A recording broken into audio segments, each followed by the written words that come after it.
3 kunlik nonga yetadigan pulimiz qoldi degan gaplari xo'jayinim hecham esimdan chiqmaydi. Davlat ishida ishlardilar, lekin oilada baribir holatimiz unaqa zo'r bo'lmagan vaqtlar bo'lgan. Hattoki qizim maktabga borardi, o'g'lim esa bog'chaga. Maktab Rossiya mehmonxonasini yonida edi. O'g'limning bog'chasi esa Hamza metrosida.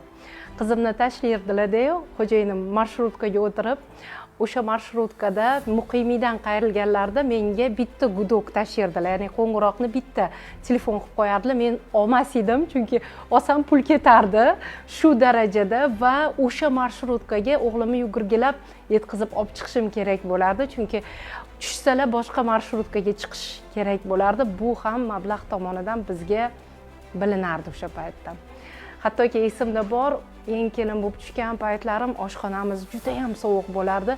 Oynasi yaxshi yopilmas edi. Qor, yomg'ir yoqqan paytida hattoki o'sha tutun mo'ridan, ya'ni tutun chiqadigan mo'ridan suv tushib turardi. Dimoxodni ichiga kirib olib, ovqatimni pishirib kirib ketardim. Nima uchun bularni aytayapman? Hayotda chuqurlik bo'ladi, ko'tarilish bo'ladi.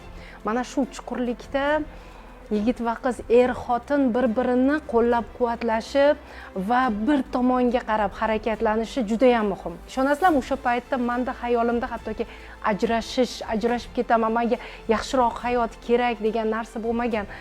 Birgalashib chiqib ketamiz, hammasi yaxshi bo'ladi degan bir ikkalamiz ham bir-birimizdan xursand, kichkina yutuqlarimizdan hattoki xursand bo'lardik-da.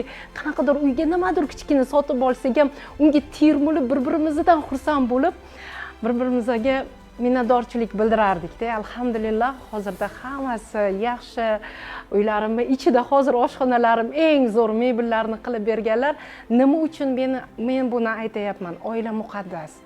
Hayotda hamma narsa bo'lishi mumkin, lekin biz agar bu qiyinchiliklardan birgalashib chiqadigan bo'lsak, maqsadlarimiz bir bo'lsa, albatta katta natijalar bo'lar ekan. Mana hozir alhamdulillah 2 qavatli uy, har birimizda mashina, hamma narsa yetarli. Lekin sabrni tagida juda katta gap bor ekan.